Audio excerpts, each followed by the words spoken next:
Bonjour à tous. Nous allons maintenant vous parler avec Perrine du bégaiement et plus précisément du rôle d'une thérapie cognitivo-comportementale dans la prise en charge de celui-ci. Pour mieux introduire notre sujet, nous avons demandé à quelqu'un qui était concerné par ce bégaiement d'en parler. Et donc ici, c'est une jeune adulte qui est atteinte de bégaiement depuis son plus jeune âge, qui explique que encore aujourd'hui, son bégaiement peut revenir dans certaines situations. Qu'aujourd'hui je bégaye encore. Je bégaye justement quand...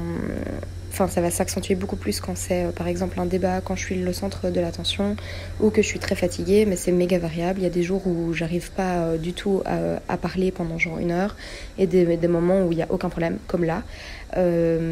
Du coup, je vais éviter tous les moments un peu plus stressants et quand il y a un débat, etc.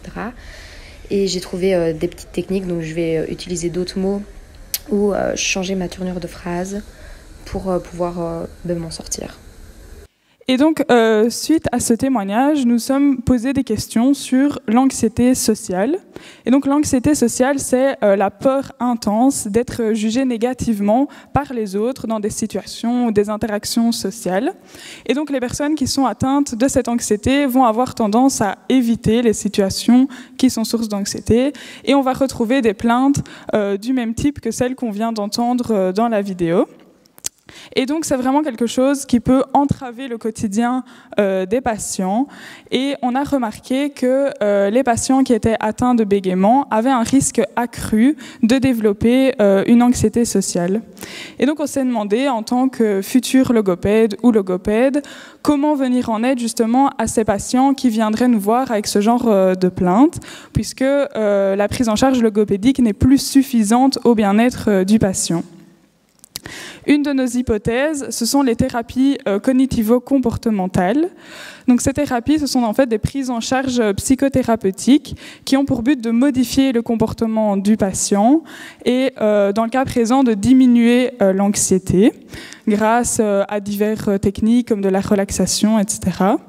Et donc, le lien qu'on peut faire avec le bégaiement, c'est que les pensées des patients, comme « je ne vais pas y arriver, mon bégaiement va prendre le dessus », vont engendrer des émotions, du stress, de l'anxiété, qui elles-mêmes vont provoquer des comportements comme de l'évitement, du repli social, qui vont venir nourrir de nouveau ces émotions, ces pensées plutôt négatives. Et donc les TCC viennent un peu briser justement ce cercle vicieux. Pour aller plus loin dans notre questionnement, nous avons trouvé un article qui parle justement de la mise en place d'un traitement logopédique qui va s'appuyer aussi sur une thérapie cognitivo-comportementale en ligne. C'est là qu'intervient iGleb. Donc iGleb, c'est une TCC informatisée. Donc ici, il n'y a pas de contact personnel avec un psychologue clinicien. Ce sont des images, des voix d'un homme ou d'une femme psychologue clinicien qui vont venir entrer en lien avec le patient tout au long du programme. Et donc, c'est un programme qui va être vraiment individualisé puisqu'il y a une évaluation pré-traitement et des évaluations tout au long du programme pour vraiment s'adapter le plus possible aux patients. Et donc, c'est vraiment une de ses grandes forces. Il y a 7 sections dans iGleb. L'une d'entre elles, par exemple, c'est la remise en question des émotions et des pensées négatives du bégaiement.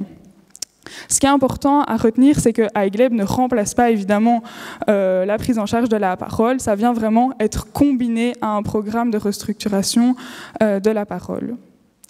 Donc, dans notre article, les chercheurs, ce qu'ils ont fait, c'est qu'ils ont recruté 32 adultes. Donc ça, c'est important que ce soit des adultes qui présentent tous un bégaiement. Ensuite, tous les participants ont eu une évaluation pré-traitement. Puis, ils ont tous subi un programme de restructuration de la parole de manière intensive. Et donc, le programme de restructuration de la parole, il est vraiment uniquement ciblé sur le bégaiement. Puis, on a eu une répartition aléatoire des groupes. Donc, on a eu le groupe contrôle, où là, les participants ont continué à suivre un programme de restructuration de la parole, 1 heure par mois pendant 5 mois en groupe. Et le groupe expérimental a suivi le même programme de restructuration, mais avec en plus iGleb. Ensuite, les chercheurs ont fait une évaluation après 6 mois des participants, puis à 12 mois. Donc moi, je vais vous présenter les résultats. Donc tout d'abord, avant de commencer, sur tous les graphiques que je vais vous présenter, il y aura sur l'axe horizontal les données en la durée, donc les données en pré-traitement, 6 mois après le traitement et 12 mois après le traitement. Et sur l'axe vertical, il y aura les scores obtenus par les participants. En brun, on peut voir le groupe contrôle et en bleu, le groupe iGleb. Et donc, on a d'abord ces deux graphiques qui représentent des variables liées à la parole. Sur le graphique de gauche, on peut voir le pourcentage SS, donc le pourcentage de syllabes bégayées. Et il est mesuré à l'aide d'enregistrement d'une conversation téléphonique de 10 minutes entre le participant et un étranger. Et donc, ici, on voit que les deux groupes s'améliorent à 6 mois et à 12 mois, ils se détériorent. Sur le graphique de droite, on peut voir la gravité du bégaiement déclaré par le participant. Et donc, on retrouve deux variables sur ce graphique. En bas, le score de gravité du bégaiement typique et en haut, le score de gravité du bégaiement le plus grave. C'est mesuré dans des situations de parole, comme par exemple commander de la nourriture ou des boissons, ou encore un échange avec un membre de la famille. Le score va de 1 à 9. 1 étant aucun bégaiement et 9 un bégaiement très sévère. Et donc ici, on peut voir que dans les deux variables, les deux groupes s'améliorent à 6 mois et à 12 mois, le groupe contrôle remonte alors que le groupe iGleb continue de s'améliorer. Et donc vous avez sûrement vu une différence entre les deux graphiques à 12 mois. Pour le pourcentage de syllabes bégayées, les deux groupes se détériorent alors que pour les deux variables à droite, le groupe iGleb s'améliore alors que le groupe contrôle se détériore. Et donc les chercheurs ont expliqué cette discordance par le fait qu'un enregistrement de 10 minutes était beaucoup moins fiable que la manière de mesurer les variables sur le graphique de droite. Ensuite, on a les variables psychologiques liées à l'anxiété. Et donc ici, on a dû sélectionner certains résultats parmi tous ceux présentés par l'article, mais ils allaient globalement tous dans le même sens. Et donc, pour commencer, on a l'évaluation globale de l'expérience du bégaiement par le participant sur le graphique de gauche.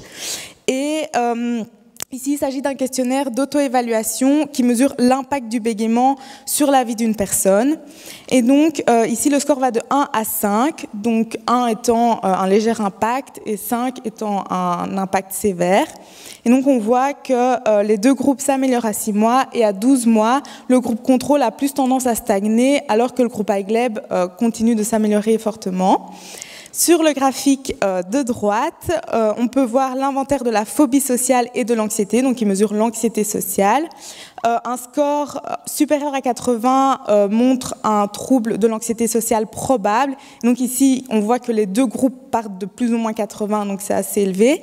Ils s'améliorent tous les deux à 6 mois et à 12 mois, on voit que le groupe contrôle remonte alors que le groupe iGleb continue de s'améliorer légèrement.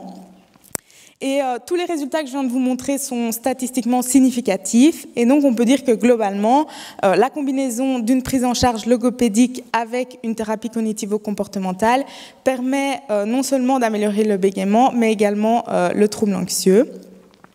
Et donc, ce qui nous a semblé important à retenir de cette présentation, c'est que les thérapies cognitivo-comportementales améliorent la qualité de vie, mais aussi le bégaiement. Donc, ça a un double impact. Et on retient aussi l'utilité de mettre en place un programme de TCC en ligne, car les séances de logopédie sont remboursées, alors que les TCC le sont moins, voire pas du tout. Merci beaucoup de votre écoute.